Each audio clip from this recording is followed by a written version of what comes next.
Gryffindor. Okay, I'll talk to you. So, like, when your guys here, I watched your YouTube videos with your different channels and stuff. So, do you have any new band stories that happened to you?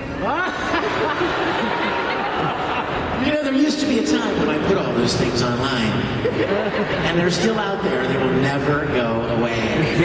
Somebody asked me last night, in fact, this gentleman right here, this gentleman and his beautiful daughter, Raleigh, flew here from Northern California. How cool is that? Give him a big welcome.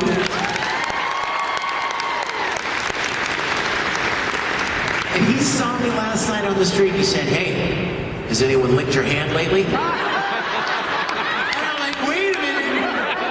Dad's watching the videos now, too.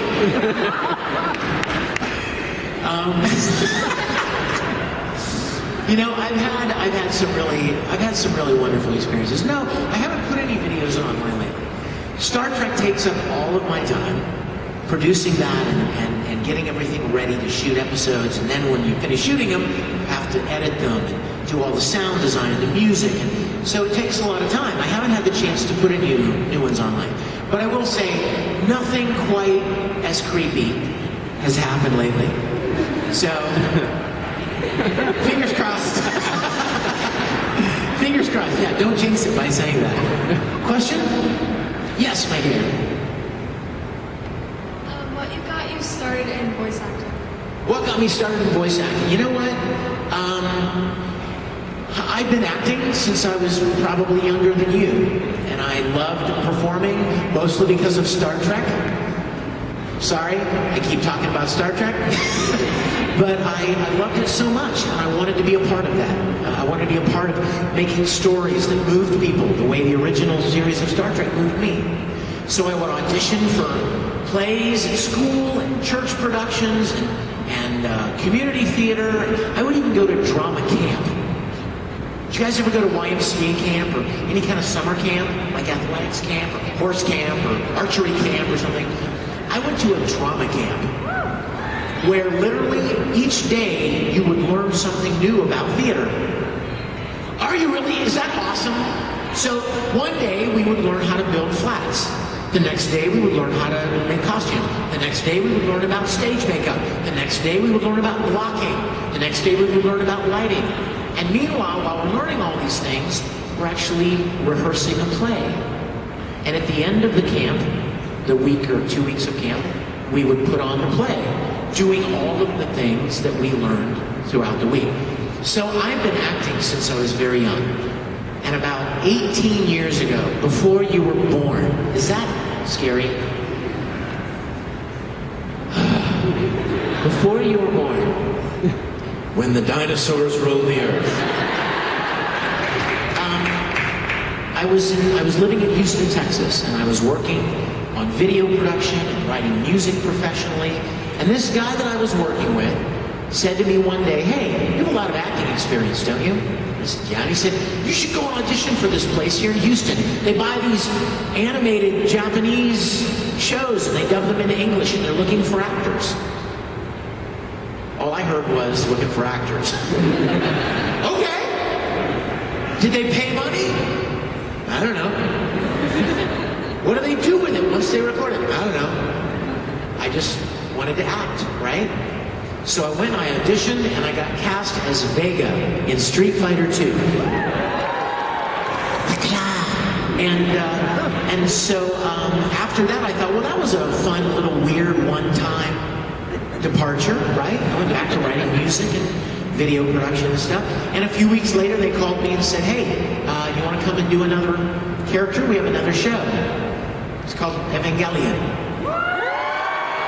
And I'm like, "Well, that's a cool name, sure." Did I ask him how much money I'd be paid? No. Did I ask him what they were going to do with it? No. Did I ask him if I was going to make us famous? No. I just wanted to act. So I went and did it again. And then another show, and another show, and another show. And then, about 2 years into that, somebody came up to me, one of the other voice actors came up and said, "Hey, you want to go to an anime convention?" And I was like, "What? They have conventions for this? Trek conventions when I was a little kid, dressed in Captain Kirk uniforms that I made myself, thank you. But I didn't even know they had anime conventions. So I was a guest at an anime convention in Ohio, OhioCon in Columbus. And I was blown away. I was sitting at a table, and these people would come up with wall scrolls with characters I did on them. I was like, oh! And the action figures and pencil boards. I was like, this is the greatest day ever. I didn't even know this stuff existed. So I started attending conventions. I'm still voice acting in Houston, right? And then one day I meet some people from Funimation in Dallas, 4 hours north of Houston. I didn't even know Funimation existed. I thought ADV was the only company that did this stuff. What do I know, right?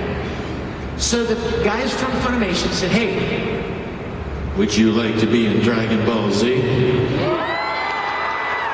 And I said, yeah! What's Dragon Ball Z? I didn't care. Was it popular? I don't know. Were they going to pay me? I don't know. Just wanted to act.